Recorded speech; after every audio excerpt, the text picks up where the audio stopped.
Hola, my dear students. We are discussing economic importance of primary sector, in which we already discussed agriculture, rabi and kharif crops. We discussed green revolution. We discussed the forests of Jammu and Kashmir. We discussed the rearing livestock, milk production and wool production. We discussed horticultural industry, and for today we have selected the topic that is sericulture, floriculture and fisheries.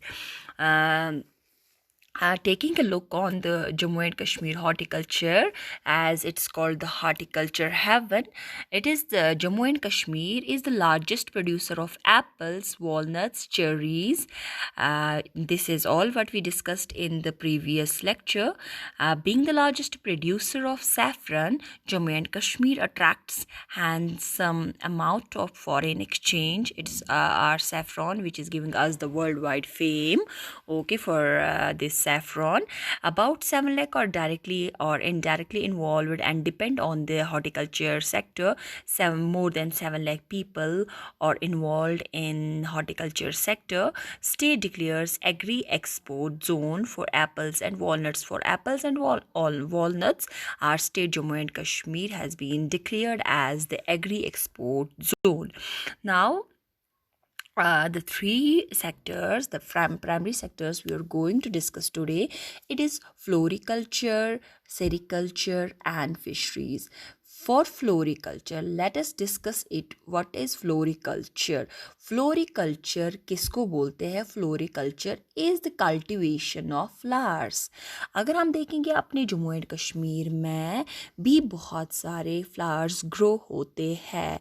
Although कि flowers की यहाँ पे अभी लोगों को उतनी awareness नहीं है, इसी वजह से इतनी इसकी डिमांड नहीं है, इतनी इम्पोर्टेंस नहीं है.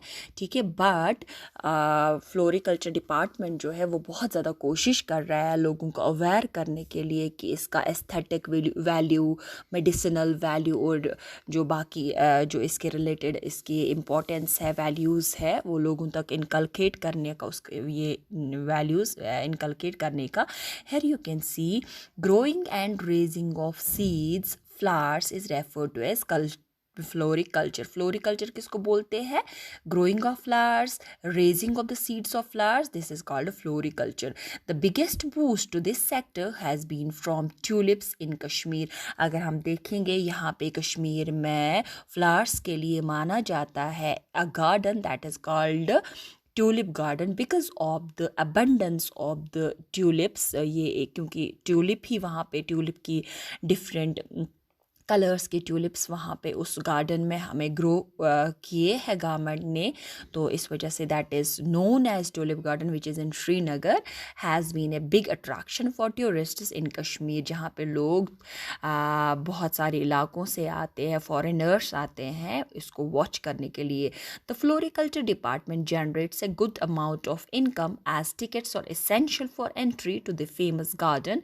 The floriculture department generated income of about rupees 1350 lakh in year 2011 and 12. 2011 और 12 की बात करेंगे तो हमारे फ्लोरिकल्चर डिपार्टमेंट ने इससे जनरेट की है इकोनॉमी, इनकम इससे हमने जनरेट की है दैट वाज 1350, दैट इज़ 1350. तो 1350 तो ये हमारी इकोनॉमी को बूस्ट करने के लिए, ये हमें इन एम्प्लॉयमेंट जनरेट करने के लिए ये गार्डन हमें अट्रैक्शन देता है डिफरेंट टूरिस्ट्स को, जो लोग आते हैं इसको देखने के लिए. You can C I show hair this picture of the tulip garden. You can C a very beautiful garden that is in Srinagar where we all should go and visit it. Okay, and again going to the second that is 1.6, the second sector, economic sector, that is sericulture. Sericulture से हम क्या जानते हैं? Seri means it indicates silk.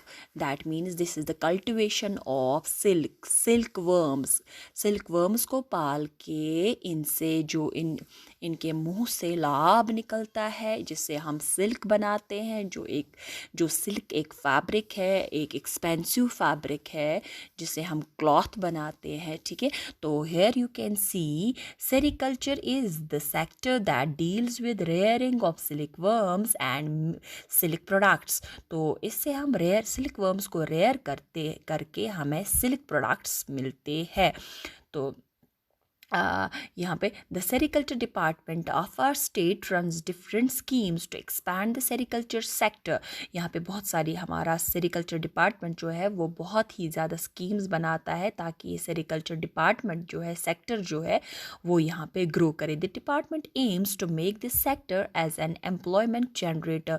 तो इनका काम, department का ये काम है कि हम ज़्यादा से ज़्यादा इसको अरूज दें ताकि यहाँ पे एम्प्लॉयमेंट जनरेटर सेक्टर बन जाए, ये एम्प्लॉयमेंट जनरेशन हो जाए. यहाँ पे the department has been able to generate income of ₹22,026 in lakhs in year 2013 and 2013 की जब हम बात करेंगे तो सेरिकल्चर डिपार्टमेंट ने जो इनकम इससे जनरेट की है, सिल्क प्रोडक्ट्स से जनरेट की है, दैट इज़ 22,026 lakhs. ठीक है, the different activities being carried by the department including training of farmers. तो इसके लिए क्या किया जाता है, जो डिफरेंट टेक्निक, जो डिफरेंट एक्टिविटीज़ सेरिकल्चर डिपार्टमेंट ने की है, इनमें हमारी फार्मर्स की ट्रेनिंग आती है, ऑर्गेनाइजेशन, डिमॉन्स्ट्रेशंस करते हैं ये लोग, एक्सपोजर विजिट्स होते हैं, कैपेसिटी बिल्डिंग प्रोग्राम्स होते हैं फार्मर्स के लिए ताकि ये अवेयर हो जाएंगे, ये सिल्क की इम्पोर्टेंस इनको पता चले ताकि वो सिल्क वर्म्स को रेयर कर पाएँ और इस डिपार्टमेंट को ज़्यादा से ज़्यादा इन्हांस ग्रो कराए. Here you can see the manufacturing of silk. This is the silk. This is a silkworm. You can see. Here I'll show you the silkworm. This is a silkworm. These are the cocoons. And this is a thread which is woven to make silk. This you can see here. It's a factory, एक कारखाना है जहाँ पे silk बनाया जाता है. ठीक है, आप देख सकते हैं ये. Now going to fisheries. Fisheries raise fish through. Fisheries किसको बोलते हैं? ये एक ऐसा डिपार्टमेंट है जिससे फिशेस को की ग्रोथ को बढ़ाते हैं, फिशेस की कैपेसिटी को बढ़ाते हैं. ठीक है, ये क्वांटिटी को बढ़ाते हैं. Here fisheries raise fish through fish farming and aquaculture. ठीक है, तो फिशरीज डिपार्टमेंट का क्या काम है? फिशरीज बोलते किसको है? इसमें फिश फार्मिंग की जाती है, फिश को कल्टिवेट किया जाता है, एक्वाकल्चर किया जाता है, फिश को कल्चर किया जाता है, फिश को रेयर किया जाता है, फिश को पाला जाता है. Trout fish is widely consumed across the state. यहाँ पे जो जम्मू एंड कश्मीर में यूजुअली जो फिश यूज़ होती है, कंज्यूम की जाती, खाई जाती है, that is a trout. Okay, as part of its economic strategy the government of Jammu and Kashmir has encouraged the youth to establish fish farms. यहाँ पे भी लोगों को अवेयर किया जाता है और यूथ को तैयार किया जाता है ताकि वो फिश फार्म्स को एस्टैब्लिश करने में करें और एम्प्लॉयमेंट जनरेशन हो जाए. With the help of this many people earn additional income. The fisheries department has a network of 42 trout fish rearing centers and some of the famous ones being at Kokarnag and Laribal in Kashmir. Kokarnag and Laribal जो है यहाँ पे, इसी तरह अगर आप देखेंगे Langate side में यहाँ पे कुटलरी है जहाँ पे हमें ट्राउट फार्म है, वहाँ पे भी ट्राउट को रेयर किया जाता है, ट्राउट को पाला जाता है और सीड्स डाल के ज़्यादा से ज़्यादा इनकी क्वांटिटी को बढ़ाया जाता है. और फिशरीज डिपार्टमेंट के 42 इस वक्त ट्राउट फॉर्म्स है. You can see here fisheries department and farm units. ठीक है, जम्मू की बात करेंगे, we have fish farm Poonch, fish farm Dhumi, fish from Muradpur, we have fish from Angi, we have fish from Banihal, fish from Sangwal, fish from Nawabad, fish from Thanpal, national fish seed farm Kathua. इसी तरह Kashmir division की अगर बात करेंगे, we have fish farm Pandach, fish farm Narbal, fish farm Chatlam, fish farm Trahgam, fish farm Kohru, fish farm Dewar, national fish seed farm Manasbal.